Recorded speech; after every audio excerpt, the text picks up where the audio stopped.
안녕하십니까. MCTV의 MCT입니다. 2014학년도 대학 수학능력시험 사회탐구 영역 세계지리 해설을 시작하도록 하겠습니다. 먼저 해설이 너무 늦었습니다. 수능 끝난 지 3일 안에 촬영을 해야지 했던 게 벌써 3주 넘게 지나버렸는데요. 업무적으로 너무 일이 많기도 했고 또 감기가 한번 심하게 걸려가지고 촬영이 계속 딜레이 되다가 이렇게 된 것 같습니다. 양해 말씀드리고요. 3학년 학생 여러분, 그리고 재수생 여러분, 정말 수고 많았습니다. 물론 이 영상을 3학년 학생보다는 당장 이제 내일 모레 기말고사를 앞두고 있는 우리 2학년 학생들이 시청하겠지만은, 우리 3학년 학생 여러분, 작년에 선생님과 세계지리하고 또 이제 올해 수능 준비까지 했던 학생들이 있는데, 좋은 결과 있어서 또 이번 주에 수시 모집 최종 발표 마감일이잖아요. 좋은 결과가 있기를 기대합니다. 자, 이번 수능은 굉장히 시작 전부터 많은 이슈가 됐습니다. 정부에서 킬러 문항을 없애겠다, 준 킬러 문항이다, 이런 얘기부터 해가지고 6월, 9월 모의평가 때 여러분이 겪었던 바와 같이 새로운 유형의 문항들, 결국에는 특히 한국지리에서 그런 신유형들이 많이 출제가 됐는데, 세계지리 시험, 쉽지는 않았습니다. 쉽지는 않았고, 최종 대학 한국교육과정평가원에서 최종 발표한 것을 토대로 1등급과 48점으로 추정되고 있습니다. 선생님은 조금 이거보다 낫지 않을까라고 생각을 했는데 생각보다는 조금 높게 나왔더라고요. 아마 그 13번 문제, 프랑스, 이탈리아 하면서 안도라와 엮여 있는 그 문제에서 갈리지 않았나 생각이 듭니다. 어쨌든 3학년 학생들은 이제 편안하게 좀 쉬면서 또 대학생활을 준비하고 우리 2학년 학생들 위주로 오늘 해설 강의를 할 거니까 시작해 보도록 하겠습니다. 자, 먼저 MCT 스픽 문제를 한번 뽑아 보도록 할 텐데요. 자, 여기 한번 보겠습니다. 자, MCT 스픽의 첫 번째 13번 문제, 역시 선생님이 지금 얘기했다시피 이 문제입니다. 독일, 프랑스, 이탈리아의 위치를 찾는 건데 지도 전혀 나와 있지 않고 텍스트로만 나와 있어서 굉장히 어려웠을 거다라고 생각이 듭니다. 이거보다 선생님은 19번이 오히려 더 어려웠다라고 생각이 됩니다. 이 온대기후, 남반구, 북반구에 두 개씩 점 찍혀 있어서 나타나는 이 온대기후 찾는 문제, 이따가 19번 풀 때 들어가겠지만, 1월, 7월도 맞춰야 되고, 지역도 맞춰야 되기 때문에 굉장히 까다롭게 출제되었다라고 생각이 됩니다. 마지막에 20번의 세계도시 문제, 역시 이번 2학년 학생 여러분 시험 범위에 해당이 되는데요. 이 세 개 문제가 모두 시험 범위에 해당이 됩니다. 세계도시 문제, 근래에는 보기 힘들었던 유형이지만 조금 예전에 출제되었던 유형이기도 합니다.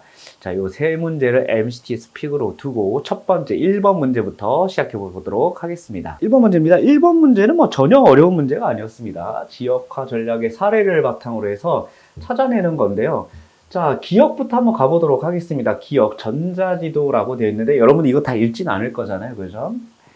종이지도보다 특정 지역의 확대 또는 축소가 용이하다. 이거 우리 무시하는 듯한 그런 선택지 같은데요. 구글맵, 네이버 지도 이런 것들이 축소 확대가 가능하죠. 기억 맞는 설명이 되겠고요. 자, 니은은 어디 있을까요? 니은은 여기 있습니다. 여기에 이게 뭐죠? 위도, 경도가 나와 있습니다. 지리 정보 중에 속성 정보에 해당합니까? 이거는 위치를 나타내는 것이기 때문에 속성 정보가 아니라 뭐죠? 공간 정보에 해당한다라고 볼 수 있습니다. 공간 정보 이렇게 볼 수 있고, 속성 정보는 뭡니까? 속성 정보는 그 지역의 어떤 특성들, 지역성들을 나타내는 걸 속성 정보라고 얘기를 하죠. 자, 디귿 문제. 리을은 지역 브랜드화의 사례이다. 리을을 보니까 가가와현, 일본의 가가와현은 우동현이라고 불릴 만큼 우동이 유명하다 하면서 요게 뭐죠? 바로 지역 브랜드가 되겠죠. 지역 브랜드 어떤 사례들이 있다고 그랬습니까?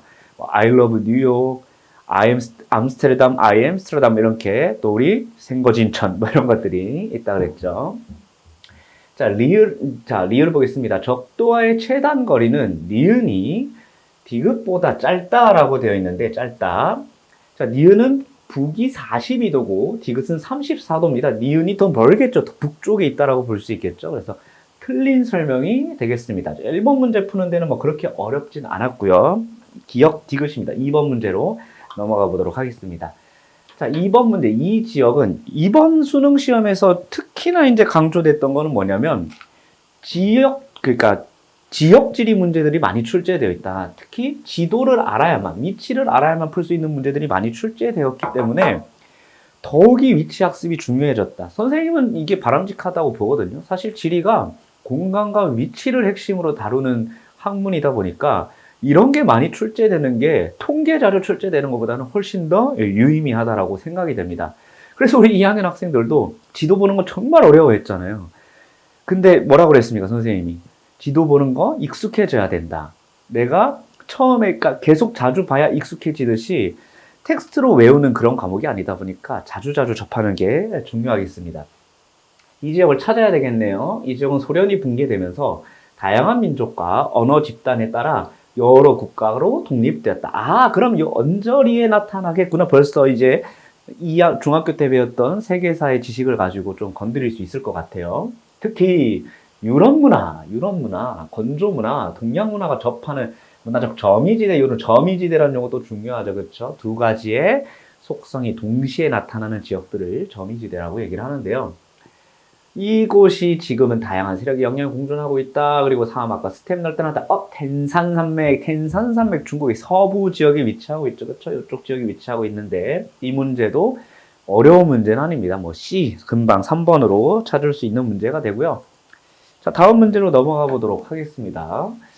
다음 자료는 두 지역에 관한 것이다. 우리 2학년 학생들 선생님이랑 지형은 좀 건너뛰었습니다. 시간적인 문제로 좀 건너뛰었는데요. 보겠습니다. 기억. 알프스 산맥에 있는 뾰족한 형태의 홀은 나왔습니다. 홀은. 그러면 이제 빙하지형을 좀 구분해야 되겠구나라는 생각이 듭니다. 그렇죠? 빙하지형은 크게 어떻게 나뉩니까? 빙하 침식지형으로 만든 빙식지형이 나타나고, 그리고 퇴적지형으로 나타난 빙퇴적지형들이 나타난다. 이렇게 볼 수 있겠죠. 그렇죠? 그래서 빙식지형에는 홀은, 건곡, 그 다음에 현곡, 이런 것들이 있었고, 빙퇴적인 뭐가 있습니까? 덜썩 쌓는 거. 뭐죠? 빙퇴석 모래인이라고 얘기도 하고, 끌어오면서 숟가락 모양으로 만들어진 드럼린, 그리고 융빙수가 작용해서 분급이 양호했던 에스커, 이런 지형들이 나타나겠습니다. 자, 오른쪽에 니은 모뉴먼트 밸리에 우뚝 솟아있는 뷰트는 건조기후 지역에서 나타나는 메사 뷰트, 차별침식 지형 중에 하나죠. 그렇죠? 그럼 건조기후도 구분할 수 있겠죠. 그렇죠? 건조기후는 주로 이제 건조 침식 지형, 건조 퇴적 지형 이렇게 구분해도 괜찮지만 뭐에 의해서 만들어졌냐? 바람에 의해서 만들어졌는지 아니면 또는 유수에 의해서 만들어졌는지 이런 것들도 좀 구분하는 도움이 될 것 같습니다. 자, 자세한 사항은 여기에 선생님이 이제 또 준비를 했습니다. 빙하 침식 지역과 빙하 퇴적 지형 구분하는 건데 아까 얘기했듯이 빙하 침식 지형에 홀은 건고 요게 이제 EBS 수능 특강에 실려 있는 그 자료 그림입니다. 오른쪽은 이제 빙퇴적 지형입니다. 이렇게 와서 모래인이 만들어지고 들어가면서 드럼린 생기고 끌고 나가면서 에스커, 융빙수가 만들어낸 에스커들이 생긴다. 이런 얘기들을 했습니다. 다시 뒤로 넘어가서 자, 기억은 주로 바람의 침식작용으로 형성되었다. 자, 홀은 바람의 침식작용이 아니죠. 그렇죠? 그러면 뭡니까? 빙하의 침식작용입니다. 자, 니은은 뷰트 차별 침식 얘기했었죠. 그렇죠? 차별 풍화와 차별 침식으로 만들어지고 정답 2번이 되겠고요. 3번 기역은 고기습곡 산지. 알프스가 고기습곡입니까? 아니죠. 그렇죠? 신기습곡 산지가 되겠고. 자, 니은은 뭐죠? 순상지요? 순상지 아닙니다. 그렇죠? 특히 미국 서부 지역 여기도 신기습곡 산지 지역으로 봐야 될 것 같습니다. 미국은 철저하게 이제 서부는 신기습곡 산지, 그리고 동부는 고기습곡 산지. 그 내부 가운데가 순상지 형태의 대지형이 나타난다. 이렇게 볼 수 있습니다. 그러니까 우리가 배웠던 지괴, 그 다음에 고기습곡 산지, 신기습곡 산지가 다 나타나는 것이 미국 북아메리카 대륙입니다. 자, 기역 주변엔 플라이 건조 지형이죠. 차라리 니은에서 나타날 수 있을 것 같아요. 그리고 니은 주변에는 건곡은 오히려 빙하 지역이니까 기역에서 나타날 수 있습니다. 자, 건곡 한번 볼까요? 건곡 이렇게 움푹 극장 모양의 와지 이래서 건곡이라고 얘기한다 그랬죠. 다시 뒤로 가서 5번을 보겠습니다. 기역과 니은은 모두 물리적 풍화보다 화학적 풍화가 활발하다. 한랭하고 건조한 지역들, 물리적 풍화가 좀 더 활발하게 나타납니다. 그래서 선택지 반대로 뒤집혀 있으니까 틀린 설명 정답은 2번이 되겠습니다. 자, 다음 문제로 한번 넘어가 보도록 하겠습니다. 4번, 요건 이제 아까 봤던 거고. 자, 건조기후지형도 잠깐 다음 문제 넘어가기 전에 체크할 텐데요. 우리가 바람에 의한 것들, 대표적으로 이제 뭐 사구라든지, 그 다음에 삼릉석, 버섯바위, 이런 것들이 위치하고 있었죠?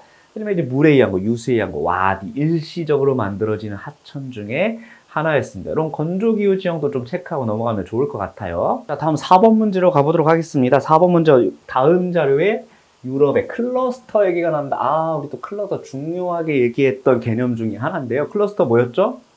기억나나요?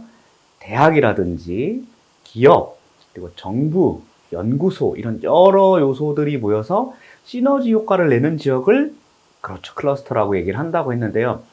우리나라에선 대표적으로 뭐 청주의 오송이라든지 대전이라든지 이런 것들이 대표적으로 유명한 클러스터 지역인데, 자, 유럽의 공업단지입니다. 그러니까 우리 시험범위라고도 할 수 있겠죠. 2학년 학생들. 자, 유럽의 공업단지는 어떻게 이동해왔습니까? 석탄산지에부터 출발하죠. 산업혁명과 함께 사용되었던 석탄산지에서 해안가로 갑니다. 석유를 이용하는 석유산업으로 가고, 그 다음에 다시 최적의 입지를 찾아서 떠나는 첨단산업으로 가는데, 첨단산업 얘기들이 나와 있습니다. 3점짜리 문제고요. 어렵진 않습니다. 위치를 찾으면 되는 문제이기 때문에. 사실 이것도 보니까 지도학습, 위치학습이지 않습니까? 계속 위치학습이 이번 수능에서 강조되고 있고 앞으로 계속 그런 추세로 갈 겁니다. 그래서 세계지리 수능까지 갈 학생들은 반드시 위치를 놓치면 안 될 것 같아요. 1일차 보겠습니다. 여기 발트에 나왔잖아요. 여기서 끝나는 거죠. 발트에 알면 아, 벌써 여기 나왔구나.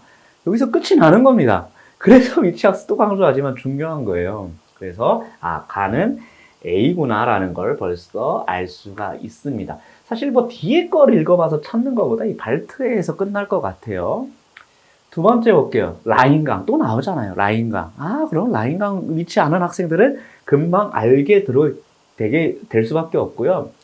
세계적인 항구도시, 세계적인 석유화학 클러스터. 아, 그러면은 이쪽 지역으로 가야 되겠구나. 로테르담이 아닌가 이런 생각이 드는 거죠, 그렇죠? 그럼 벌써 답이 나왔는데. 3일차로 가보겠습니다. 알프스 산맥의 남쪽, 그럼 F 아니면 E입니다. 그렇죠? 알프스 산맥의 남쪽이기 때문에. 근데 섬유, 의류, 다품종 소량 생산, 여러 가지 물건들을 소량으로 생산합니다. 어떤 생산 방식? 장인 생산 방식으로. 그래서 장인적 중소기업이 집적되어 있다. 제3이탈리아 지역에 뭐 밀라노 같은 지역들이 대부분인데, 사실 제3이탈리아는 좀 더 북동쪽으로 가야 됩니다만은 점이 이쪽 밀라노 쪽으로 찍혀 있는 것 같습니다. 그래서 에이드 정답 2번이 되겠습니다. 나머지 지역들도 한번 볼까요? 여기 오슬로 나와 있고, 소피아 앙티플리스 워낙 또 프랑스 남부 지역에 그 첨단 산업으로 굉장히 중요하게 잘 다뤘던 그런 지역들이죠. 이런 공업 지역들마저 이제 위치 학습으로 출제된다라고 볼 수가 있습니다. 자, 요게 이제 6월, 9월에는 어떻게 출제되었느냐? 6월, 9월에는 6월 달에도 첨단 산업이 나왔죠. 시스타 사이언스 시티라고 해서 고르는 문제가 나왔었고, 여기도 보면은 사실은 금방 알 수 있는 게 뭐냐면 발트의 얘기가 나오잖아요. 사실 6월 모의평가 문제가 수능으로 그대로 연계되었다라고 볼 수 있고, 이거는 9월입니다. 똑같지 않습니까? 이제 공업지역을 찾는 건데, 물론 여기는 이제 석탄 산업부터 해가지고 순서대로 나옵니다. 석유, 첨단 산업까지. 그렇지만 요 6월, 9월에 이렇게 나와서 그냥 그대로 수능에 연계되었다라고 보면 될 것 같습니다. 자, 넘겨서 이제 5번 문제로 가보겠습니다. 5번 문제. 자, 여기 보시면 기가 막힙니다.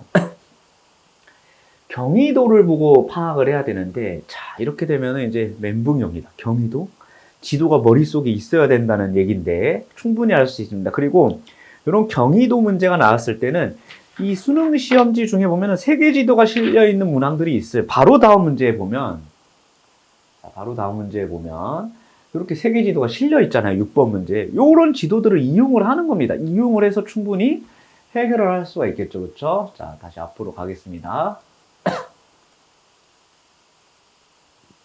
자, 표의 가나다라에 대한 설명으로 옳은 것은인데요. 자, 가지역 보겠습니다. 가지역 위도가 31도, 31도 정도면은 우리나라에서 걸리는, 우리나라 위도가 비슷한 그런 지역이라고 볼 수 있고, 경도를 보니까 8도, 서경 8도 정도 됩니다. 서경 기준점이 되는 곳이 영국의 런던 그리니치 천문대가 되기 때문에 영국 런던보다 조금 더 서쪽으로 간다. 그리고 그러면은 영국 기준으로 해서 위도가 낮다. 아, 그러면은 근데 거기 지진이 났다? 아틀라스 산맥, 아프리카의 북동부 지역이 아닐까 이렇게 생각이 드는 겁니다. 지도를 한번 보겠습니다. 여기가 이제 영도가 되겠죠. 그쵸? 영도 지점인데 31도 지점이니까 이쯤이 아닐까, 모로코가 아닐까, 아틀라스 산맥이 아닐까 이렇게 충분히 유추가 되는 거죠. 그쵸? 자, 모로코라고 볼 수가 있겠고요.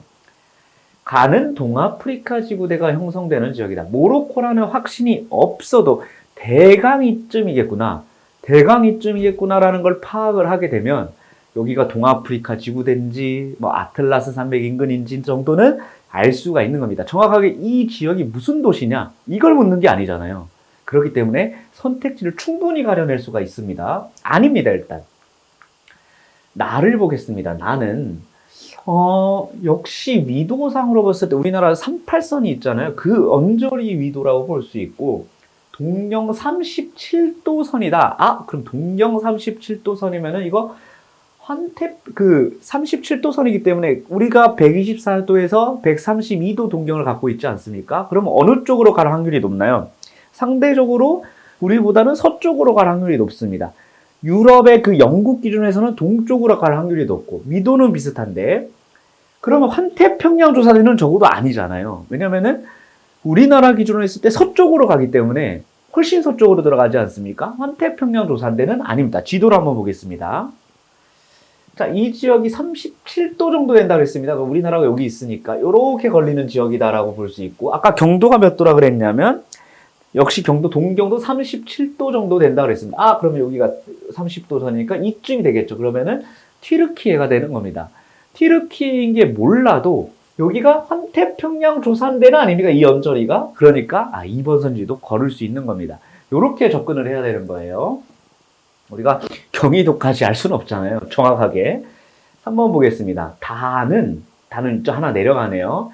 적도보다 살짝 남쪽에 있어요. 그리고 동경 120도 정도 됩니다. 그러니까 우리나라 기준으로 했을 때는 약간 서쪽으로 가는 느낌이에요. 비슷하게. 유라시아판과 아라비아판이 만난 지역이다. 아라비아판?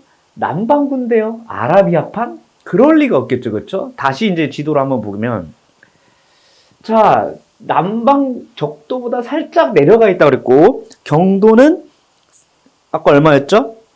경도는 119도 정도 됐습니다. 그렇죠? 경도는 119도 정도 됐기 때문에 여기가 120도니까 뭐 요 정도로 되겠습니다. 그렇죠? 이런 정도로 가서 적도에 그러면 요쪽에 걸릴 말레이시아나 인도네시아 쪽이잖아요. 근데 아라비아랑은 전혀 관계없는 지역입니다. 그러니까 요 3번 문제도 3번 선지도 제낄 수가 있는 거죠. 라를 보겠습니다. 자, 라를 보니까 28도 선에 걸려요. 그럼 우리나라랑 위도도 거의 비슷하게 걸립니다. 그리고 동경 84도 정도 됩니다. 그러면은 우리나라보다는 조금 더 서쪽에 있고 위치적으로 봤을 때 대륙판 충돌하는 산맥, 히말라야 산맥이 있을 것 같다라는 생각이 듭니다. 그렇죠? 그럼 이제 물음표가 붙는 거죠. 자, 그럼 5번 선지로 한번 가볼게요. 5번은 가와나입니다. 가는 아까 어디에 있었죠? 모로코 지역이었습니다. 해령에서 마그마가 분출해서 확장된 영역은 우리는 대표적으로 한 곳이 이제 아이슬란드 같은 곳들이었는데 아틀라스 산맥이 그런 지역은 아니지 않습니까? 나를 한번 볼게요. 나는 아까 어디였죠? 튀르키예 지역이었습니다. 그런 지역이 애초에 아닙니다. 그죠? 그러니까 5번 제끼는 겁니다. 그래서 이 5번 문제는 속어법으로 풀어보는 것이 오히려 정답에 가까워질 수 있는 겁니다. 그래서 4번이 아니라 라를 한번 보겠습니다. 위치가 어디에 있는지.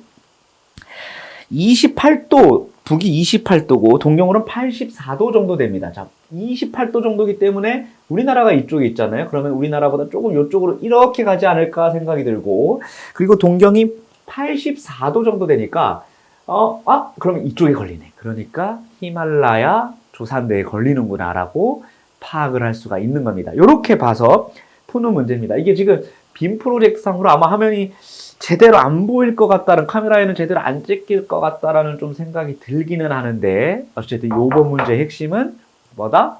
속어법으로 푸는 거다라고 볼 수가 있습니다. 이게 EBS 연계된 문제인데요. EBS에 보면은 이 수능 특강에 실려 있는 문제인데 똑같이 나오지 않죠. 물론 여기네가 좀 다른 거는 지도를 줍니다.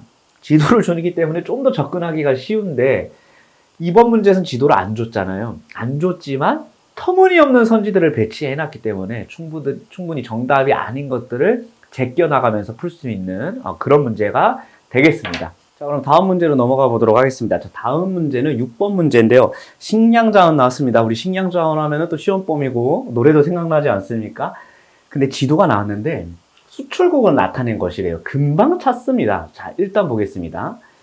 A, B, C 중인데, 자, 이제 B가 눈에 띄죠, 그쵸? 아시아에 있습니다. B는 쌀이 되겠고요. 그죠? 밀은 이동 많고, 옥수수 아메리카, 밀은 이동 많고. 자, 옥수수 아메리카니까, 여기가 옥수수가 되겠죠? 그 다음에 여기는 밀입니다. 아, 러시아가 딱 들어가 있죠, 그쵸? 캐나다가 들어가 있고. 그러니까 이제 밀인 거를 충분히 알 수가 있는 겁니다. 바로 선택지 넘어가 보도록 하겠습니다. 내건성이 약합니까, 밀이? 고온다습한 지역에서 주로 재배해요. 이게 쌀이 되겠죠, 그쵸? 벌써 정답이 나왔네요. 자, B의 생산량, 쌀의 생산량 북아메리카가 오세아니아보다 많다? 이렇게 이제 물음표가 붙을 수 있습니다. 왜냐면 북아메리카도 오세아니아도 쌀을 주로 생산하는 곳은 아닙니다. 물론 미국이 쌀 생산량의 탑3 안에 들어갑니다만 탑3 인도배미 4위권이죠.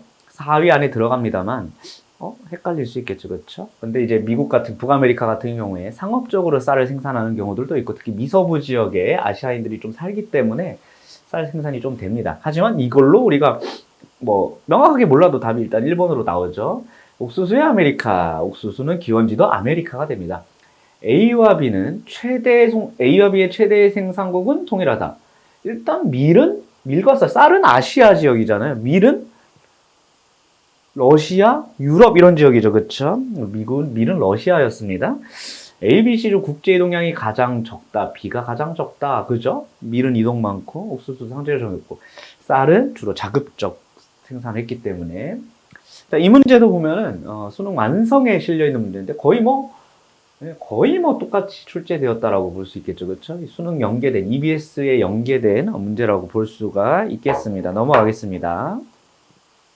넘어가기 전에 이제 6월, 9월에는 또 이 식량자원 문제가 어떻게 출제되었나. 이번에 해설 강의에서 좀 초점을 맞춘 건 EBS에서는 어떻게 연계됐는지, 그리고 지난 6월, 9월 모의평가에서는 어떻게 수능이 반영되어 있는지를 좀 보려고 해서 자료를 이렇게 만들었는데요. 왼쪽이 6월입니다. 글로 되어 있죠, 그렇죠? 글로 되어 있는 걸 찾아낼 수 있는 그런 문제가 되겠고요. 19번, 그러니까 오른쪽에 있는 9월 모평에 나온 거는 좀 까다로웠을 수 있을 것 같지만, 왜냐하면 이 ABCD를 찾아내야 되잖아요. 이 ABCD를 찾는 문제. 이번에 실제 수능에서는 오히려 다시 아주 간단하게 지도로 찾는 문제가 출제되었습니다. 이렇게 지도 찾는 문제가 오히려 쉽다니까요. 자, 다음은 이제 7번 문제로 넘어가도록 하겠습니다. ABCD 국가에 대한 설명으로 오는 것을, 여기 파란색으로 했는데 글자가 잘 안 보이네요. 다음에는 뭐 노란색이나 이런 걸로 좀 해야 될 것 같습니다. 자, A는 사우디아라비아죠? 사우디아라비아의 최대 도시인 두바이. 두바이는 어디입니까? 두바이는 아랍에미리트죠. 일단 여기서 벌써 틀렸네요. 그쵸? 이게 없어져 버리고 이제 관광산업의 중심지를 육성하고 있다라고 했을 때는 정답이 어떻게 될까요? 사우디아라비아가 이제 석유 산업으로 많이 성장하고 있고 거기에 비해서 이제 건설 건축으로 많이 성장하고 있지만 사우디도 최근에 관광 산업에 많이 투자하고 있거든요. 그래서 반드시 요걸 넣어줘야 답에서 비껴나갈 수 있을 것 같습니다. 자, 2번이 D는 오스트레일리아입니다. 오스트레일리아의 주요 수입품은 철광석, 보크사이트. 철광석, 보크사이트가 수입품이 아니라 수출품이 되겠죠. 그쵸?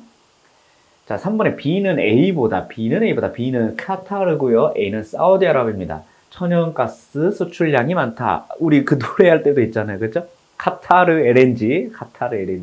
정답입니다. 그 노래가, 이거 지금 그 노래 얘기를 하니까 이제 우리 선생님이랑 같이 수업 듣는 2학년 학생들은 무슨 노래인지 알 텐데요. 3학년 학생들은 알겠지만, 선생님이 수업을 듣지 않는 전국에 계신 세계지리를 사랑하는 여러분들은 이게 뭔 소리야 이렇게 할 수 있는데요. 그 선생님이 이제 노래를 자연지리 노래, 인문지리 노래 이렇게 만든 게 있어요. 근데 이 저작권 문제 때문에 수업 중에만 불러주고 유튜브에는 올릴 수가 없습니다. 그래서 상당히 아쉬운데요. 그런 노래가 있습니다. 가끔씩 이렇게 좀 힌트가 될 만한 구절이 있으면 해보도록 하겠습니다. 자, D는 오스트레일리아는, 자, C는 인도네시아입니다. 국내 총생산 중 2차 산업의 비중이 높다. 이것도 물음표가 붙습니다. 오스트레일리아가 인도네시아보다 2차 산업 비중이 애매하죠. 그렇죠? 오스트레일리아는 주는 3차 산업 비중이 높고 1차도 꽤 높습니다. 왜냐하면 소, 양 이런 것들도 좀 키우고 밀재배도 좀 하고 하기 때문에 물음표가 붙습니다. 3번이 확실히 정답이기 때문에 4번을 채택할 수는 없겠지만 오스트레일리아 같은 경우는 2차 산업을 좀 국가적으로도 권장하는 편은 아닙니다. 그래서 인도네시아보다 실제 통계 데이터는 낮게 나와 있는데 뭐 이런 것까지 몰라도 충분히 답이 되기 때문에 우리 수능에서는 모든 선지를 알아야 될 필요는 없다고 그랬죠. 그렇죠? 이번에 B와 C는 모두 아시아 태평양 경제협력 APEC의 회원국이다. 자, B는요, 아시아 태평양에 애초에 있진 않습니다. 그렇죠? 인도네시아는 들어가 있어요. 그래서 B가 해당이 없는 얘기가 되겠습니다. 8번으로 넘어가도록 하겠습니다. 대기대순환 얘기인데, 우리 대기대순환 시험 범위죠. 그렇죠? 기후도 시험 범위에 들어가니까. 기억 레이어에 대한 설명으로 옳은 거 찾아봅시다. 자, 기억 적도 지역에서는 상승 기류가 탁월하게 발달한다. 우리 또 한번 그려볼까요? 이렇게 이제 화면에 다 나오는지 모르겠어요. 여기까지. 자, 여기 이제 적도가 지나가는데 적도 지역에는 상승 기류가 탁월하게 발달합니다. 그죠? 그래서 여기 상승 기류 발달하고 그래 공기는 한쪽으로 모인다라고 얘기했죠. 그래서 여기를 뭐라 그러죠? 적도 수렴대 또는 이제 뭐 열대 수렴대라고도 합니다. 적도 수렴대 지역에서는 선택 보기 기억으로 갑니다. 기억은 한랭건조한 기단이 왜 나옵니까? 한랭건조한 기단이 애초에 나오지가 않죠. 그렇죠? 뜨거운 공기가 강한 일사량으로 인해서 다시 이제 끌어오르는 대류 현상이 활발한 거죠. 그렇죠? 자, 니은 좀 더 올라가면 30도 부근에 이제 아열대 고압대가 나타나게 되는데 이 아열대 고압대가 나타나는 곳은 이제 하강기류가 나타나게 되죠. 하강기류가 나타나게 되고 전향력, 이제 지구과학 하는 친구들은 뭐 코리올리 효과 이렇게 배우기도 할 텐데, 전향력으로 이어져서, 여기는 이제 북동무역풍. 그리고 남반구에서는 반대죠. 이제 남쪽에서 불어오니까, 바람은 불어오는 쪽에서부터 이름을 붙입니다. 그래서 남동무역풍 이렇게 붙이는데요. 아열대고압대가 형성되면서 사막이 곳곳에 발달한다. 니은의 대표적인 사례로 몽골의 고비 사막. 자, 몽골의 고비 사막은 뭐, 어디에 해당됩니까? 대륙 내부에 위치하기 때문이죠. 이거 잠깐 다시 대기대순환 지우고요. 사막의 형성 원인 네 가지가 있습니다. 첫 번째, 사막.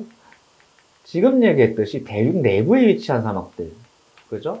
대표적인 사막이 지금 얘기한 고비 사막, 타클라마칸 사막, 이런 사막들이 되고요. 가장 큰 규모의 사막이 나타나는 건 역시 아열대 고압대의 영향을 받는 사막들입니다. 대표적인 가장 큰 게 뭐 이제 사하라 사막이라든지 아라비아에 있는 사막들, 루브 알랄리 사막이나 이런 사막들, 그리고 오스트레일리아의 뭐 그레이트 빅토리아 사막 이런 것들이 좀 해당이 되고요. 세 번째, 바람 그늘에 있어서 지형적 요인으로 인해서 만들어진 사막들이 있었죠. 그렇죠? 파타고니아 사막 같은 것들이 해당이 됐었고, 네 번째는 이제 한류의 영향으로 대표적인 게 뭐 이제 벵겔라 한류가 흐르는 나미브 사막 이런 것들이 있었습니다. 이제 복습하는 느낌으로 좀 기억하면 좋을 것 같아요. 자, 이제 가서 중위도 지역에서는 저위도와 고위도의 기압 차이, 그래서 지구 자전, 아까 요거 했잖아요. 그래서 전향력, 뭐, 코리올리 효과인데 세계지리에서는 안 나옵니다. 무슨 바람이라고 했죠? 무역풍이라고 얘기를 했습니다. 요건 아닙니다. 무역풍이 아니라 저위도와 고위도의 중위도 지역이었기 때문에, 저위도가 아니라 중위도 지역이었기 때문에 편서풍이 되겠습니다. 그러니까 무역풍을 설명을 해가지고 이제 좀 착각을 했는데, 중위도고 저위도 고압대의 자전에 의해서 만들어지는 거기 때문에, 물론 이제 무역풍도 자전의 영향을 좀 받습니다만 중위도이기 때문에 편서풍의 영향이 나타난다. 편서풍이 안데스 산맥을 넘어서 비그늘 지역에, 파타고니아 사막 지금 얘기했죠. 그렇죠? 맞는 설명이 되겠습니다. 자, 좀 더 가서 극지역에서는 하강기류가 형성된 후에, 그렇죠? 왜냐면은 강한 하강기류, 강한 고기압이 형성되어 있다라고 이런 얘기들을 했습니다. 그렇죠? 중위도 지역이 바람으로 불어나가면서 중위도의 타걸풍대, 그리고 반대전선대가 형성이 되는데, 이 대기대 순환이 문과 학생들 입장에서는, 이제 뭐 문이과는 없습니다만은, 문과 성향이 강한 학생들 입장에서는 거의 좀 어려운 개념일 수 있습니다. 근데 한 번만 이해하게 되면은 절대로 헷갈리지 않는 개념입니다. 이 한대전선대 형성 지역은 극고압대 지역에 비해 강수량이, 뒤에 서술어가 없네요. 뭐죠? 강수량이 많다라고 되어 있습니다. 리얼의 형성 지역은 극고압대 지역은 워낙 강한 고기압, 그리고 기온이 낮기 때문에 대류 자체가, 수증기 자체가 상승할 수가 없다고 그랬습니다. 자, 비가 내릴 수 있는 조건, 강수가 내릴 수 있는 조건 크게 두 가지라고 얘기했잖아요. 첫 번째는 재료가 있어야 된다. 그 재료는 수증기가 되겠고, 두 번째, 수증기가 땅에 머물러 있지 않고 대기로 올라가 줘야 되는데 그걸 못 해주는 겁니다. 극고압대 지역. 그러니까 극고압대 지역 자체가 강수량이 적기 때문에 한대 전선대에 강수량이 많다. 이렇게 설명할 수가 있겠습니다. 9번 문제로 넘어가 보도록 하겠습니다. 자, 또 지역지리, 위치학습과 관련된 문제가 출제됐잖아요. 그만큼 수능의 트렌드가 계속 세계지리의 트렌드가 이런 식으로 간다라고 보면 되겠습니다.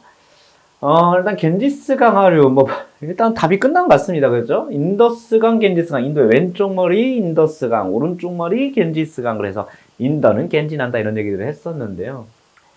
그러면 이제 A, B는 맞을 답이 아닐 가능성이 높죠. 이 사진은 겐지스강으로 유입하는 프라마푸트라 강의 유역에서 발생한 홍수 피해를 나타내고 있다. 정답은 방글라데시 D가 되겠습니다. 그래서 계절풍의 영향과 또 지형의 영향 때문에 전 세계에서 가장 강수량이 많은 지역 중에 하나가 여기 아쌈 지방이라고도 했는데요. 바로 이 D 지역이 되겠고요. A는 뭐죠? A는 아프가니스탄이죠.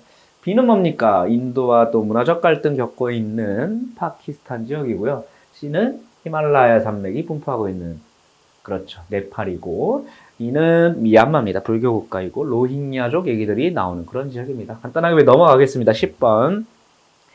자, 10번 같은 거 틀리면 살짝 골치가 좀 아픕니다. 환경협약 좀 주는 문제인데요. 최근에 기후위기, 오늘 찍고 촬영하고 있는 날에도 12월 이제 중순인데 최고 기온이 19도가 나왔습니다.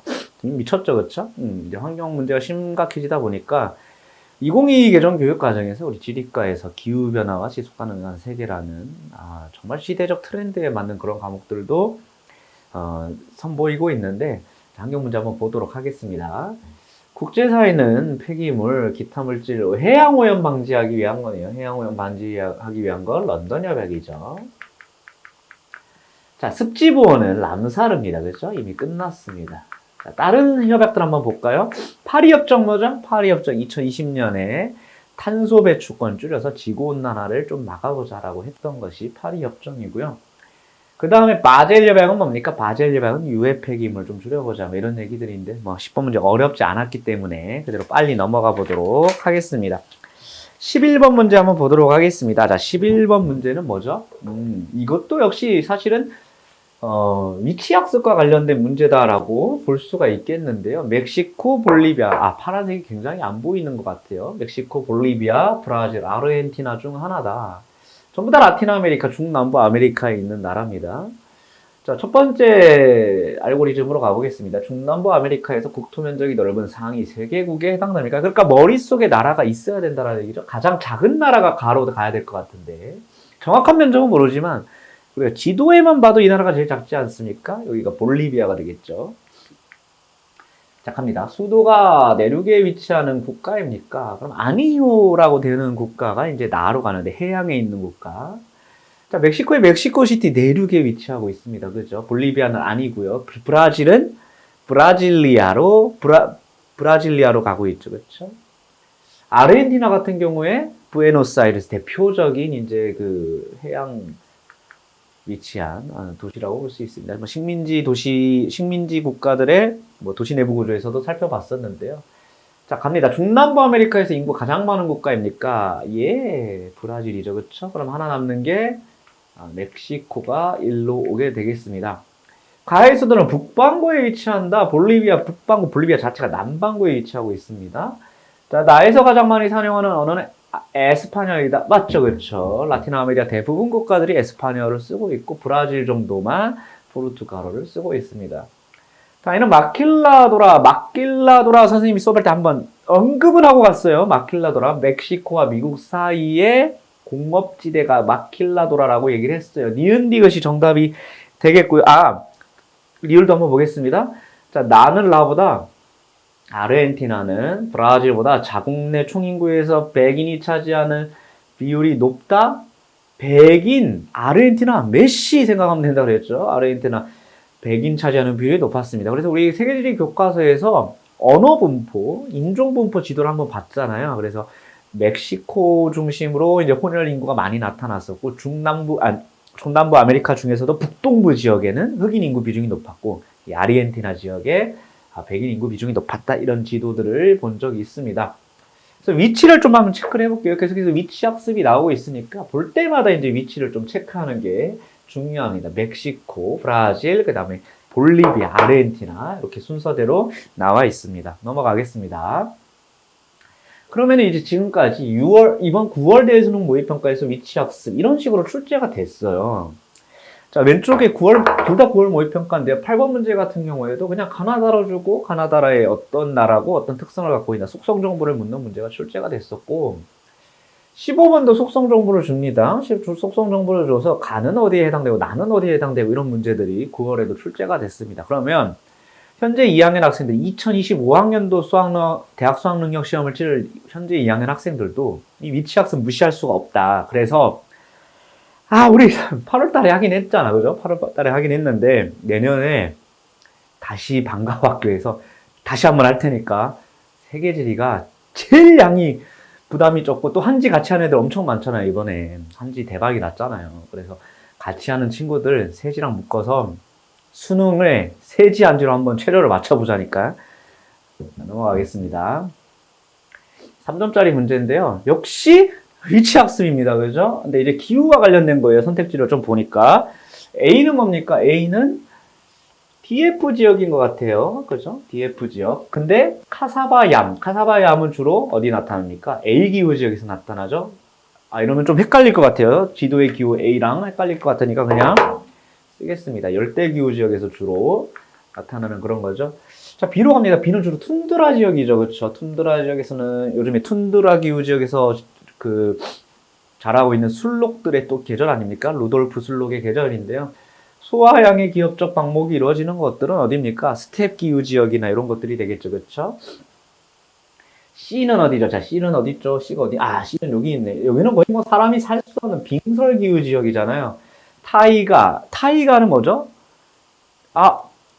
침엽수림이 굉장히 밀집되어 있는 그런 지역들을 타이가라고 얘기를 하는데, 이 타이가 결국에는 수목기후가 되겠죠. 그렇죠? 수목기후가 됩니다. 근데 이 한대기후 자체가 무수목기후입니다. 이게 무슨 일이야? 무슨 소리야?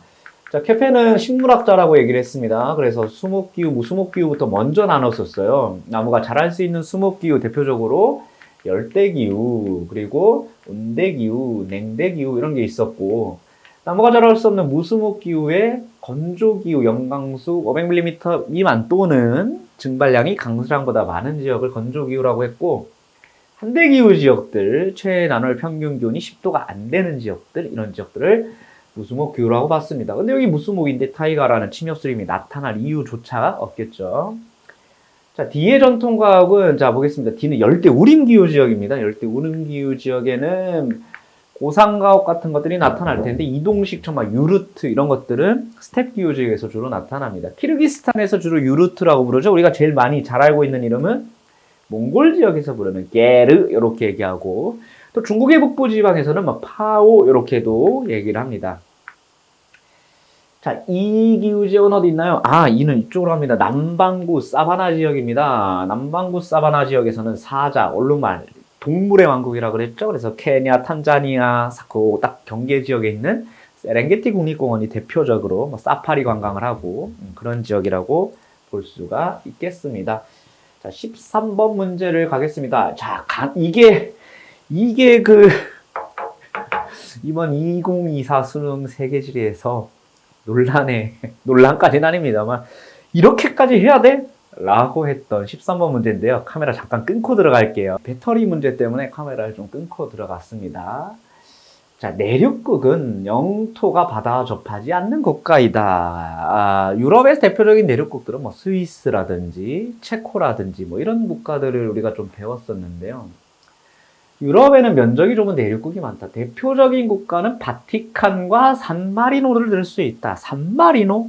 바티칸은 아는 학생들도 좀 있을 겁니다. 이들 국가는 가에 둘러싸여 있다. 야, 바티칸은 이탈리아 내부에 있다. 이게 상식적으로 이제 알고 있으면 풀 수가 있는데, 지도를 잠깐만 보겠습니다.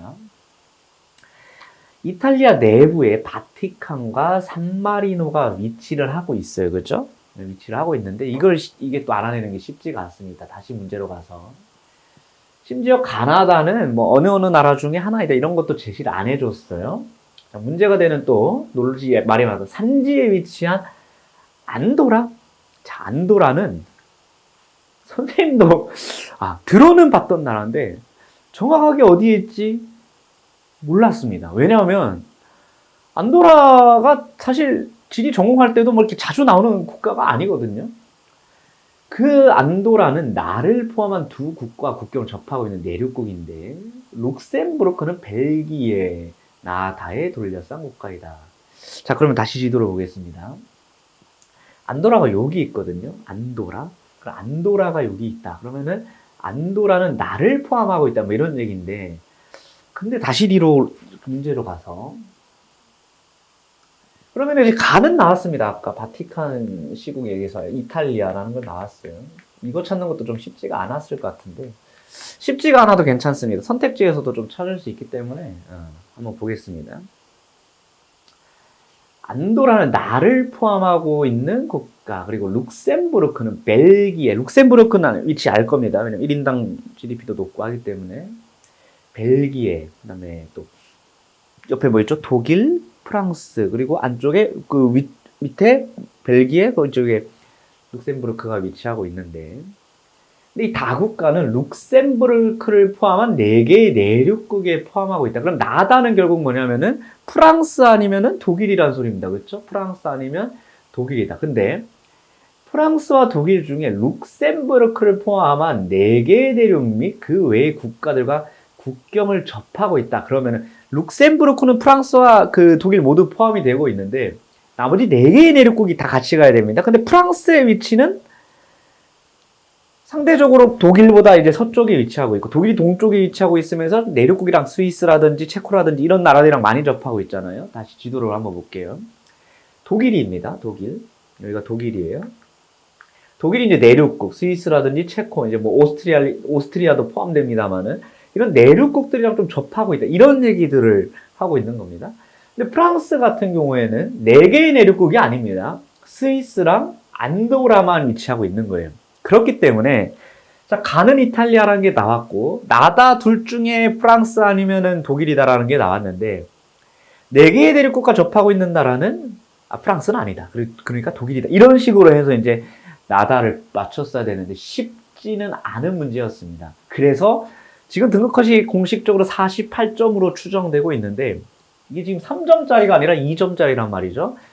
이 문제에서 이제 컷이 갈리지 않았을까 이런 생각이 듭니다. 그러니까 요거까지 틀린 거는 이제 1등급 이게 1등급을 가른 문제고 요거까지 틀리는 거는 이제 1등급이 될 수 있다. 근데 다른 문제를 틀리면 이제 2등급으로 가는 그런 상황이 된 거죠. 그래서 결국에는 이제 나가 어디 갔죠? 나가 여기다 쓰겠습니다. 나가 독일, 나가 프랑스,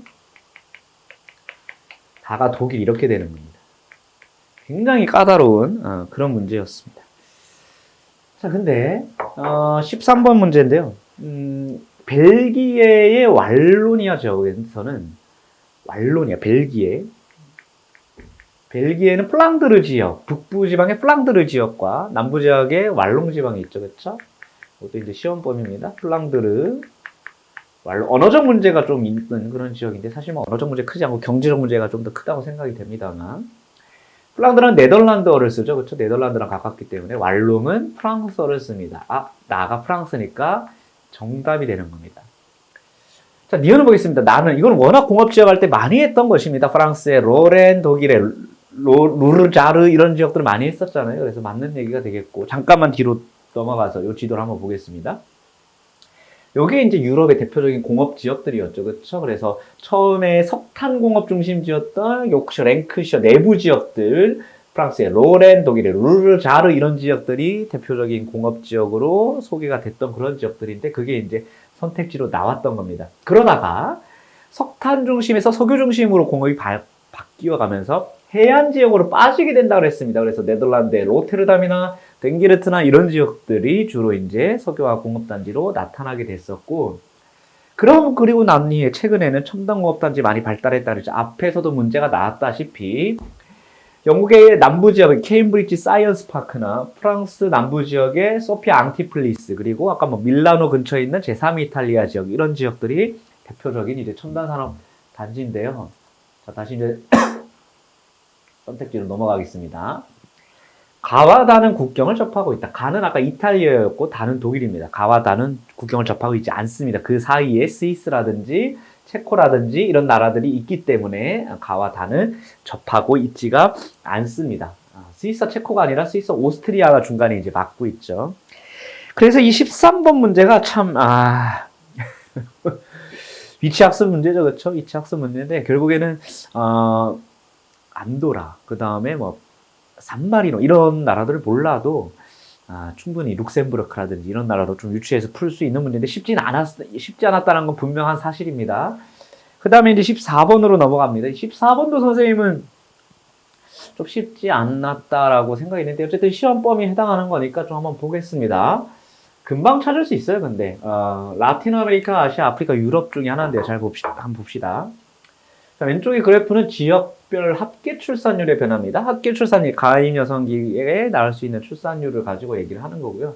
인구의 순이주 갖고 얘기하는 겁니다. 자, 일단 앵글로 아메리카와 오세아니아가 나와 있습니다. 합계 출산율이 떨어지는 가 지역, 유럽일 가능성이 높은데 순이주가 많습니다. 사람들은 개도국에서 선진국으로 간다 그랬나요? 선진국에서 개도국으로 간다 그랬나요? 개도국에서 선진국, 선진국이 유입 인구가 많다 그랬죠, 그렇죠? 그래서 가가 유럽일 가능성이 높습니다, 그렇죠? 유럽일 것이다. 자, 극단적인 값을 가야 되는데 다도 합계 출산율이 높고 라도 높습니다. 근데 가장 최근 2020년에 다가 높아요. 아프리카일 가능성이 높습니다. 왜냐하면 아시아는 인구가 많기 때문에 이렇게 절대값 자체가 크게 나타납니다. 그래서 라가 아시아죠. 합계 출산율 순위가 두 번째까지는 아닙니다만은 꽉 중국으로 인해서 떨어지긴 했습니다만 아프리카 제일 높고 순위주가 순유출이 이렇게 많이 빠지기 때문에 라가 아시아라는 걸 볼 수 있어요. 그럼 단은 하나 남았죠? 단은 뭡니까? 라틴 아메리카가 되겠죠? 죄송합니다. 선택지 한번 보겠습니다. 다에는 아프리카는 전 세계 인구 가장 많은 국가 어디죠? 인도죠. 올해 중국에서 인도로 인구가 제일 많은 국가가 바뀌었습니다. 2020년 기준에 유럽은 라틴 아메리카보다 인구가 많나요? 자, 어떻게 되죠? 대륙별 인구 순위 시작해보자. 아시아, 아프리카, 유럽 순위고 이렇게 들어가죠. 그렇죠? 굉장히 반주 없이 하니까 민망한데요. 유럽이 어쨌든 아시아, 아프리카, 유럽이니까 유럽이 더 없죠. 그 다음이 라틴, 앵글로, 오세아니아 이렇게 하잖아요. 그렇죠? 맞는 얘기입니다. 선생님이랑 수업 들은 학생들만 이게 무슨 말인지 이해가 갈 겁니다. 아시아는 아프리카보다 인구 밀도가 높다. 맞는 얘기죠. 1960년 합계 출산율은 1960년은 거의 뭐 시력검사죠? 1960년을 보면 됩니다. 1960년이 지금 노란색으로 되어 있기 때문에 아프리카가 제일 높나요, 지금? 아프리카가 1등이네요, 그죠? 2등이 라틴 아메리카, 맞죠? 3등이 아시아다. 그러면 리을은 맞는 얘기죠. 그래서 정답이 니은, 디귿, 리을 5번이 정답이 되겠습니다. 그 다음에 이제 15번으로 갑니다. 15번으로 가기 전에, 오늘 수능 문제는 이제 EBS와 6월 9월 모평에서 얼마만큼 반영되었냐 계속해서 본다 그랬는데, 왼쪽에 있는 게 이제 EBS 수능 특강에 나온 문제인데요. 인구의 자연 증가와 순이동을 나타냈습니다. 그러니까 이제 아까 그래프랑 사실 거의 비슷하다라고 보면 됩니다. 왜냐하면 자연 증가 결국 출산율 얘기를 하는 거잖아요. 그 그래프의 형식을 좀 바꿨다, 자료 형식을 좀 바꿨다라고 볼 수 있고 9월에는 이렇게 나왔습니다. 전체 증가율이 Y축에 나와 있고 이제 X축에 자연 증가율이 나와 있는데 그러면 이주는 알 수 없나요? 전체 증가율에서 자연 증가율을 빼게 되면은 이제 사회적 증가, 그러니까 순이주와 관련된 지표가 나오겠죠. 그래서 자료의 형태가 달라졌지 묻는 건 똑같다. 근데 해석하기가 이게 조금 더 복잡해 보이기는 합니다. 어쨌든 그럼 내년에 또 2025 준비하는 2학년 학생들은 EBS 6월 9월 정도 풀면서 적응해 보자는 거죠. 어차피 사탐 두 과목만 보기 때문에 가탐 하는 애들보다 공부하는 양이 훨씬 적다 그랬잖아요. 충분히 할 수가 있습니다. 이렇게 좀 해석을 해보면 될 것 같고요. 15번으로 넘어가 보도록 하겠습니다. 두 학생의 여행 계획에 관한 얘기인데요. 휴대폰이 좀 옛날 휴대폰 같아요. 갤럭시 S6 뭐 이런 거 아닌가요? 그렇죠? PPL은 아니지만 자, 먼저 가는 파묵칼레 얘기가 나왔습니다. 파묵칼레 워낙 유명하잖아요. 우리 2학년 학생들 선생님이랑 요 단어를 수업을 안 한 게 뭐냐면, 사실 이 한 학기 내에 세계지리를 마친다는 게 쉽지가 않습니다. 그래서 선생님도 이제 고민이 좀 많은데요.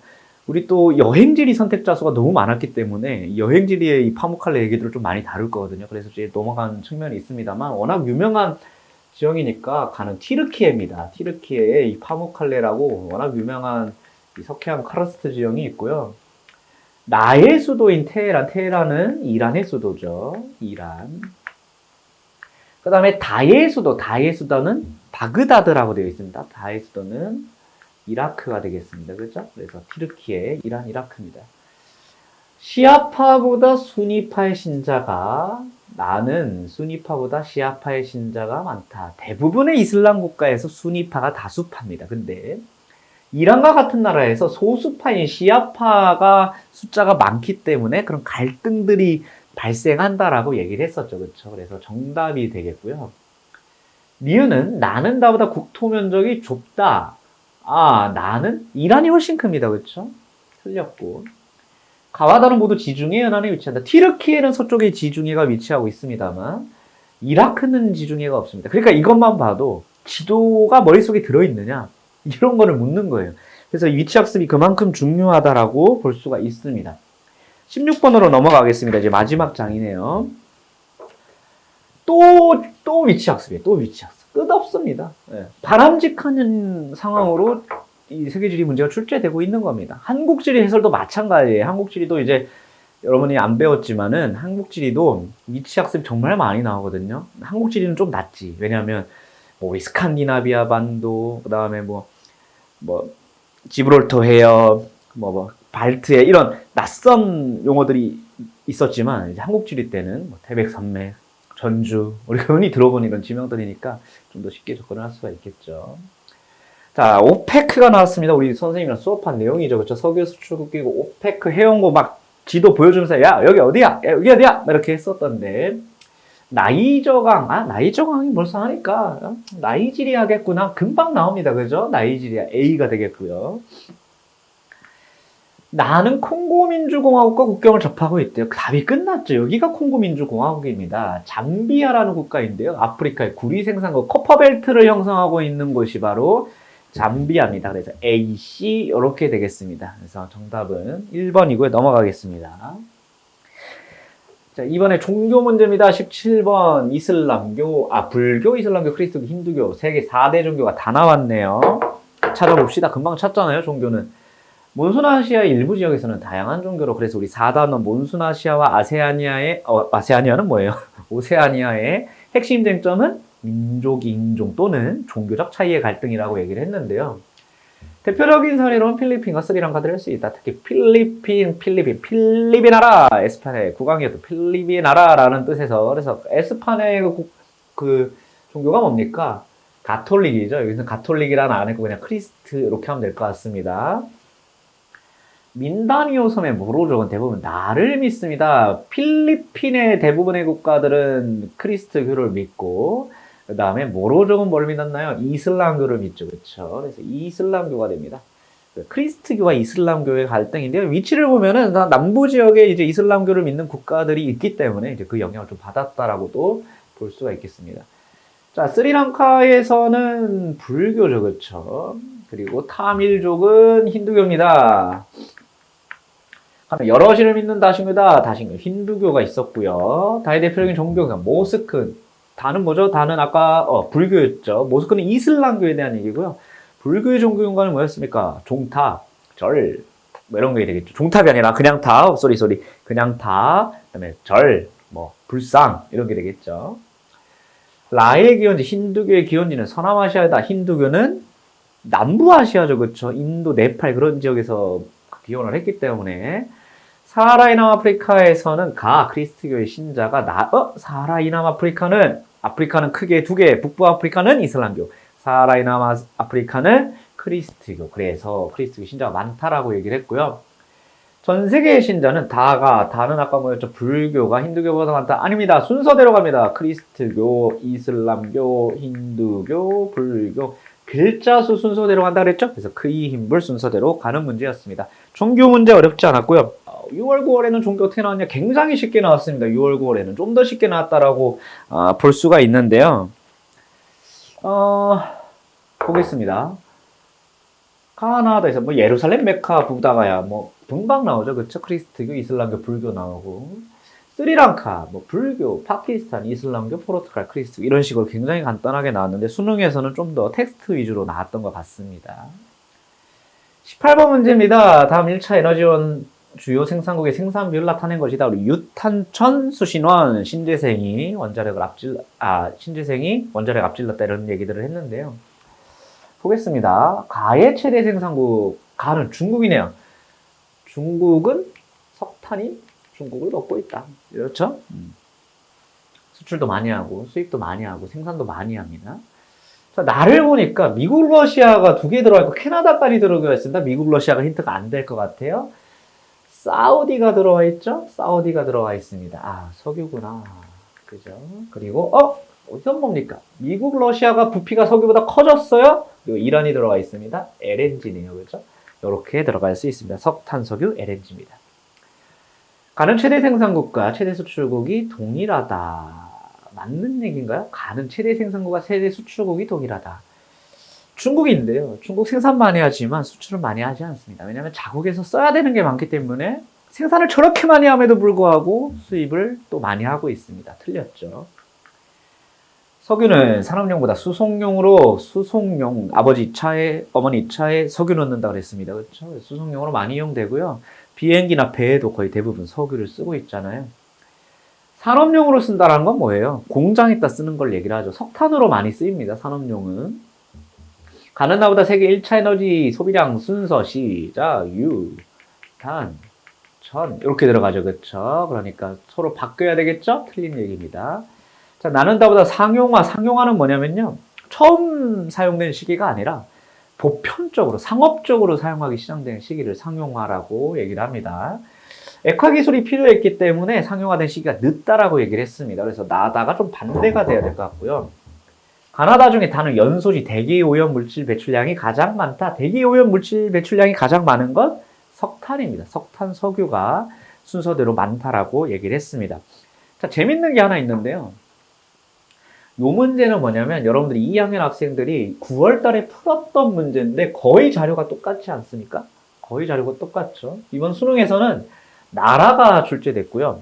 여러분들이 봤던 2학년 전국연합학력평가에서는 뭐 대륙별, 뭐 지역별 이렇게 좀 권역별로 좀 묶어서 출제된 경향이 있습니다. 그래서 조금 소름 돋았습니다. 2학년에 출제되었던 자료를 조금만 바꿔가지고 출제된 거 가지고 2학년 거도 3학년이 되어서도 2학년 문제를 조금 접근해 볼 필요가 있겠다라는 생각은 들었습니다. 자, 19번 문제를 가보도록 하겠습니다. 사실 이 문제가 제일 어렵지 않나 이런 생각이 드는데요.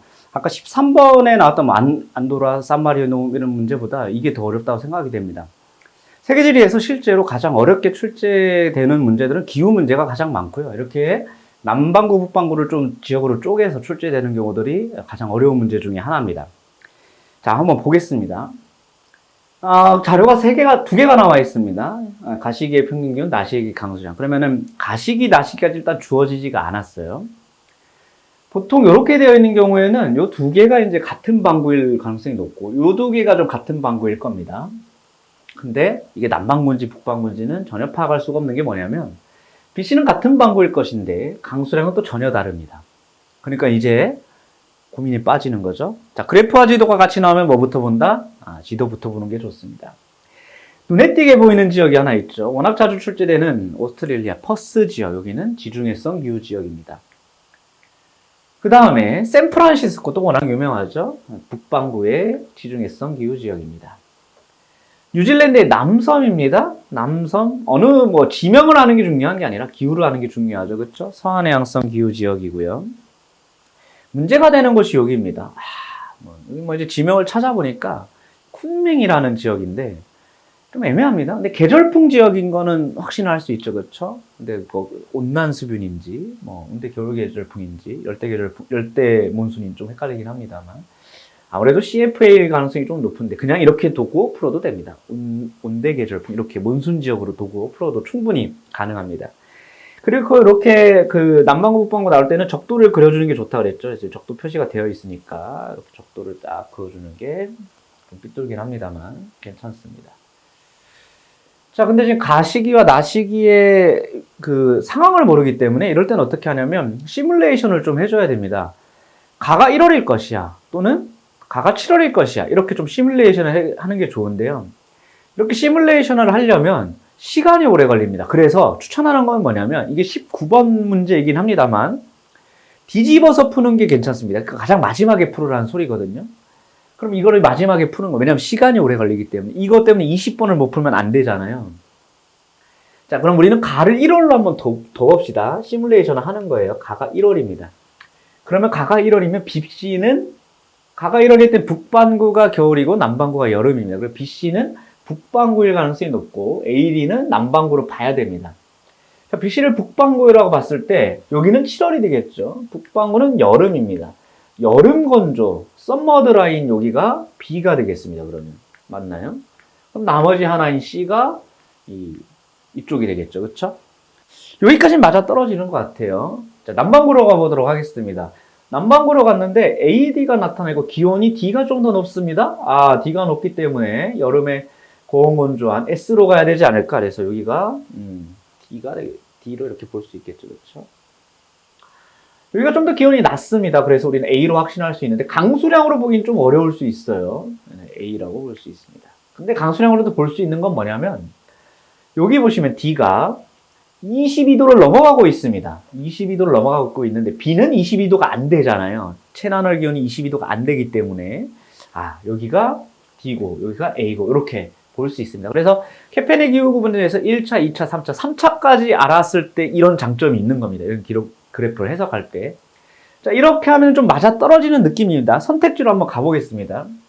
A는 북반구. 일단 틀렸어요. 2번. C는 지중해성 기후지역. C는 지중해성 아닙니다. 틀렸습니다. A, B, C, D 중 여름 강수 집중률이 가장 높은 지역은 C다. 여름 강수 집중률이 가장 높습니다. 딱 봐도. 정답이 3번이 나오고요. 가시기는 1월이었습니다. 1월에는 C는 D보다 정오의 태양고도가 높다. 가시는 1월인데 1월의 북반구는 겨울입니다. 태양고도가 높을 리가 없어요. 자, 나시기는 7월인데요. 7월은 A는 B보다 낮의 길이가 길다. A는 남반구입니다. 나시기에 7월이면 여기는 겨울인데 낮의 길이가 길지가 않죠. 답이 하나 딱 떨어집니다. 그래서 맞는 것 같아요. 맞는 것 같는데 수능 시험에서는 이걸 알 수가 없단 말입니다. 3번이 답인지 아닌지 확신이 안 들잖아요. 다시 지워보고 반대로 시뮬레이션을 해봐야 된다는 거죠. 자, 가가 7월로 한번 시뮬레이션을 해봅시다. 가는 7월일 것이다. 근데 여기서 이제 안 맞아 떨어지면 아까 그게 3번이 정답이 맞는 거예요. 이렇게 확신을 못하고 하면 됩니까? 이렇게 하는 방법밖에 없어요. 자, 가가 7월이라고 했을 때는 여기가 여름이죠. 그렇죠? AD가 북반구일 거예요. AD가 북반구일 겁니다. 근데 이제 보면은 여기는 이제 아까 뭐였죠? CM 지역이죠. 여기까지 주면 안 되는데 여기까지 지워버렸네요. 여기는 CM이었고 여기는 CS였습니다. 그러면은 여기가 강수량이 겨울에 좀 더 많아야 된다는 소리고 그럼 여기가 상대적으로 A가 되지 않을까? 한번 좀 확신이 안 섭니다. 근데 이렇게 해봅시다. BC를 한번 보겠습니다. BC는 남반구일 것입니다. 그죠? 근데 아까 여기가 CS였고, 여기가 CFB였죠? 서양해양성 기후. 1월은 여름입니다. 1월은 여름인데, 여름 건조? B인가? 이렇게 되겠죠. 그쵸? 근데 서해안성 기후 지역에서 이렇게 한 달에 비가 많이 온다고? 좀 꺼림직해지죠. 그렇죠? 보통 한 50에서 100mm 이렇게 계속 꾸준하게 오는데 한 달에 250 이렇게 가까이 온다? 좀 꺼림직합니다. 이렇게 맞춰보고 이제 한번 해봅시다. A는 북반구, B는 남반구겠죠. 답이 벌써 나왔죠. 이렇게 되면 C는 지중해성 기후지역. C는 지중해성 기후지역 아닙니다. 일단 틀렸고. A, B, C, D 중 여름 강수 집중률이 가장 높은 지역은 C이다. 왜냐하면 1월이거든요. 1월이기 때문에 겨울입니다. 여기 여름이죠, 그렇죠? 여기 여름이기 때문에 C이다. 또 맞아요, 그러면. 왜냐하면 여긴 1월이고 1월은 남반구 여름이잖아요. 그러니까 맞습니다. 답이 두 개가 돼버리죠. 이제 걸리는 겁니다. 그러면 이게 좀 꺼림직해지는 거예요. 가시기에 가시는 7월이고요. 7월에 C는 D보다 가시기에 여기는 이제 겨울입니다. 겨울에 정오의 태양보다 높다? 아닙니다. 그죠? 나시기에 1월에 A는 B보다 나시기는 1월에 겨울입니다. 겨울이 낮의 길이가 길다? 아니죠. 그렇죠? 근데 답이 두 개가 되어버리잖아요. 그러니까 앞에 게 맞구나 이렇게 되는 겁니다. 무슨 말인지 알겠죠? 그렇죠? 그래서 정답은 3번입니다. 그래서 저는 19번이 이제 가장 어렵게 느껴졌다 이렇게 생각이 드는 거고 실제로 아마 수험생들의 입장에서도 이게 또 3점짜리는 아닙니다. 역배점에 걸린 것 같은데 3점짜리는 아닙니다만 가장 까다로운 그런 문제였다. 그래서 이런 문제도 반드시 출제가 될 텐데 1월, 7월이 나눠지고 남반구, 북반구가 나눠지는 경우에 이렇게 대입해보는 게 지금 운이 좋았잖아요. 가가 먼저 1월이 됐으니까 답이 먼저 떨어졌기 때문에 운이 좋았는데 이렇게 시뮬레이션 해보는 게 중요합니다. 20번 문제로 한번 가보도록 하겠습니다. 세계도시 문제인데요. 이것도 이제 19번 문제에 이어서 MCT 스픽에 뽑혔던 문제입니다. 한번 보겠습니다. 선생님이 이제 뭐 얘기를 하고 있어요. 뉴욕, 다카, 런던, 멕시코 시티 중에 하나다. 그러면서 도시간 항공운항 편수를 얘기를 하고 있고 도시간 최단 거리를 얘기를 하고 있습니다. 근데 보시면 가와 나는 교류가 없어요. 그죠? 나와 다도 교류가 없습니다. 나와 라도 교류가 없어요. 결국에 뭐냐면 이 나는 교류가 전혀 없다라는 겁니다. 이 네 도시 간에. 그러니까 비행기 운항이 되지 않는다라는 겁니다. 도시간 상호작용은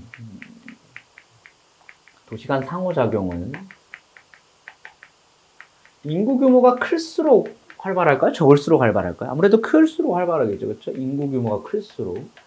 거리가 가까울수록 활발할까요? 거리가 멀수록 활발할까요? 가까울수록 활발하겠죠. 그렇죠? 그래서 인구 규모가 거리와 비례해서 나타나는 경향이 있습니다. 뉴욕과 런던은 세계 3대 도시 중에 하나입니다. 그러니까 영향력이 큰 도시죠. 그렇죠? 멕시코 시티는 뉴욕이랑은 상호작용을 좀 할 것 같아요. 왜냐하면 서로 접경 지역에 있는 국가들의 도시니까. 근데 런던이랑은 교류를 하지 않을 것 같습니다. 근데 나는 다카가 어디지? 다카가 어디야? 모른단 말이야. 이제 모르면 어떻게 해야 되냐면, 상대적으로 영향력이 떨어지는 도시겠구나라고, 왜? 내가 모르니까. 영향력이 좀 떨어지겠구나라고 생각을 해야 되는 거죠. 방글라데시의 수도인데요. 어쨌든 나가 그러면은 다카가 아닐까. 이런 생각을 좀 할 수가 있습니다. 나가 다카가 아닐까. 그죠? 그럼 이제 가다라를 찾아야 되는데 한번 봅시다. 가랑 라가 교류가 제일 많아요. 가랑 라가 좀 교류가 좀 많습니다. 그리고 보면은 가와 다도 좀 교류를 해요. 가와 다도 좀 교류를 합니다. 근데 다와 라는 잘 안 합니다. 그러면은 뉴욕, 런던, 멕시코 시티 중에 교류를 가장 안 할 것 같은 두 지역은 런던과 멕시코 시티일 것 같아요. 그렇죠? 아까 얘기했듯이 요렇게는 좀 할 것 같아요. 국경을 접해 있는 두 나라의 도시이기 때문에 미국과 멕시코에. 그러니까 다 아니면 라가 런던 아니면 멕시코 시티겠구나라고 생각을 해본다면 뉴욕이랑 더 많이 교류를 할 도시는 어딘가 이런 것도 이제 좀 고민이 필요한 거죠. 그렇죠? 여기를 한번 보겠습니다. 여기를 보면은 그러니까 가와 다는 3.4km, 도시가 3.4 1000km입니다. 가와 다는 3.4 1000km인데 가와라는 좀 더 멀어요. 그러면은 뉴욕이랑 런던 그리고 뉴욕이랑 멕시코 시티 중에 뉴욕이랑 멕시코 시티가 아무래도 좀 더 멀 확률이 높죠. 그렇죠? 그러니까 뉴욕이랑 멕시코 시티가 좀 더 가깝잖아요. 그러니까 여기가 멕시코 시티가 아니겠냐라고 이제 추측을 해볼 수가 있는 거죠. 그래서 여기가 멕시코 시티. 여기는 런던일 것이다. 그럼 가는 이제 뉴욕이 되는 거죠. 이렇게 성립하면 좀 맞는지 한번 맞춰봅시다. 여기는 멕시코 시티. 이렇게 쓸게요. 멕시코 시티. 여기는 런던. 뉴욕이랑 런던은 워낙 세계적인 도시이기 때문에 이렇게 상호작용이 좀 활발할 것이다 라고 생각이 들고 뉴욕과 멕시코 시티는 국경을 접해 있는 도시니까 이 정도 할 것 같고 멕시코 시티와 런던은 뉴욕과 멕시코 시티보다는 적을 것이다. 맞아떨어져 가고 있습니다. 오른쪽 한번 볼게요. 자, 뉴욕과 멕시코 시티는 상대적으로 거리가 가까울 것으로 생각이 딱 추측이 되죠. 지도에서 떠올려질 수 있으니까. 뉴욕과 런던은 멕시코시티보다는 거리가 멀 겁니다. 그래서 5.6 이렇게 나올 것 같고. 그러면 이제 멕시코시티와 다카, 런던과 다카 이렇게 보면은 런던과 다카가 좀 더 가깝겠구나라고 충분히 유추를 해볼 수가 있겠죠. 그래서 이런 식으로 나오는 겁니다. 오케이. 그러니까 요 가나다라를 순서대로 맞춰 나가는 게 쉽진 않았는데 다카를 먼저 잡는 게 오히려 좀 더 편할 수 있겠구나라는 생각이 듭니다. 자, 이제 선택지로. 자, 나는 라틴 아메리카에서 라틴 아메리카 자체가 아니죠, 그렇죠? 자, 을은 다에서 세계도시 체계에서 최상위 계층의 도시 아니죠. 최상위 계층 도시는 여기 나왔던 뉴욕, 런던, 도쿄입니다. 네 번째 도시가 파리인가 그렇더라고요. 자, 라는 국제연합의 본부가 런던에 있는 게 아니라 뉴욕에 위치하고 있죠. 가와 다른 해당 국가의 모두 수도예요. 뉴욕이 수도는 아닙니다. 그렇죠? 틀렸고요. 멕시코시티, 런던의 최단 거리는 자, 멕시코시티에서 런던의 최단 거리는 여기고요. 여기 8.9 써놓으면 헷갈리니까 8.9 이렇게 써놓고 다카에서 런던은 여기입니다. 그러니까 8.0 이렇게 되죠. 여기가 더 기네요. 그렇죠? 그러니까 정답이 5번이 되는 겁니다. 자, 이렇게 해서 이제 20번까지 모두 해설을 마쳤는데요. 어떻습니까? 풀어보니까 좀 어떻죠? 쉽진 않았습니다. 지금 근래에 나온 세계지리 문제 중에 좀 어려운 편에 속하지 않나, 수능 문제 중에서 좀 어려운 편에 속하지 않나 이런 생각이 들었는데요. 어쨌든 간에 마지막에 좀 19번, 20번 어려운 게 좀 몰렸습니다만은 2학년 학생들은 이제 내일 모레 있는 시험 문제를 또 기말고사를 이 수능 문제를 통해서 어떻게 이제 출제될 것인가 예상도 좀 해보고 또 3학년 때 진짜 이제 2025 수능을 봐야 되잖아요. 그 방향성을 좀 알 수 있었을 것이라고 생각이 되겠습니다. 자세한 정리는 또 이제 내일 학교에서 해보도록 하고요. 또 나머지 한국지리 해설도 준비해 보도록 하겠습니다. 수고하셨습니다.